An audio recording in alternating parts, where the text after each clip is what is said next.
तब पूरी गोदी मीडिया ने मानो भारतीय जनता पार्टी से सुपारी लेकर उन पर निशाना साधना शुरू कर दिया। याद है आपको वो रजत शर्मा, मेरे पुराने बॉस, जो उनकी तारीफ करने से नहीं थकते थे, उन्होंने उनके अपने पद से इस्तीफा देने पर दोष सीधा जगदीप धनखड़ पर मढ़ दिया।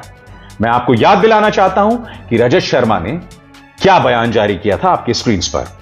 जगदीप धनखड़ ने अचानक इस्तीफा क्यों दिया? मुझे लगता है कि वो सरकार के लिए एम्बैरेसमेंट बनते जा रहे थे, परेशानियां पैदा करने लगे थे, इसीलिए उन्हें इस्तीफा देने को कहा गया।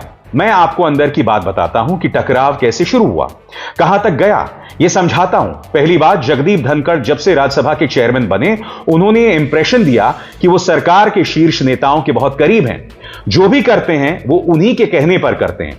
आपको याद होगा संसद के परिसर में वाइस प्रेसिडेंट के झुके झुके व्यवहार की मिमिक्री की गई, जिसका वीडियो राहुल गांधी ने बनाया था। उसकी वजह यह थी कि चेयरमैन के तौर पर धनखड़ साहब विरोधी दलों के नेताओं से लगातार टकराते थे। विरोधी दलों के नेता कन्विंस हो गए थे कि धनखड़ साहब सरकार के इशारे पर उन्हें बोलने नहीं देते, बार बार उनका अपमान करते हैं। इस कारण सरकार और विरोधी दलों के बीच टकराव बढ़ता गया। अब गौर कीजिएगा यहां पर शर्मा जी क्या कह रहे हैं। जगदीप धनखड़ की मिमिक्री की बात इन्होंने उठाई। मैं इंडिया टीवी को याद दिलाना चाहूंगा, और न सिर्फ इंडिया टीवी, तमाम गोदी मीडिया को याद दिलाना चाहूंगा कि जब टीएमसी के नेता ने उनकी मिमिक्री की थी ना, तो यही न्यूज चैनल्स ये कह रहे थे कि भैया संवैधानिक पद पर बैठे एक व्यक्ति का अपमान किया गया है। और आज इनके तेवर देखिए, आज उसी मुद्दे पर वो जगदीप धनखड़ की आलोचना कर रहे हैं। इसीलिए मैं कह रहा हूं ये गोदी मीडिया किसी का सगा नहीं होता। आगे गौर कीजिए शर्मा जी क्या कह रहे हैं।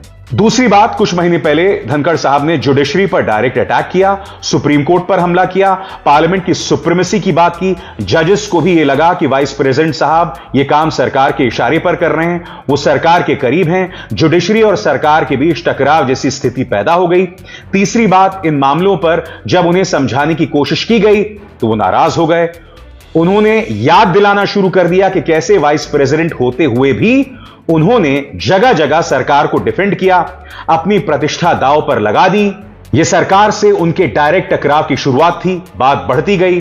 चौथी बात, उन्होंने जगह जगह सरकार की टॉप लीडरशिप की शिकायत करनी शुरू कर दी।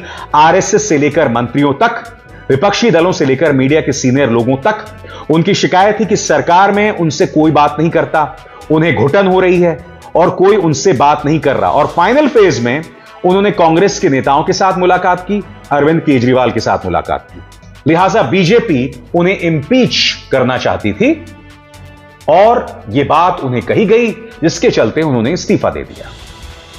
आपने भाव देखा, यानी कि पूरी कोशिश जगदीप धनखड़ को बदनाम करने की है।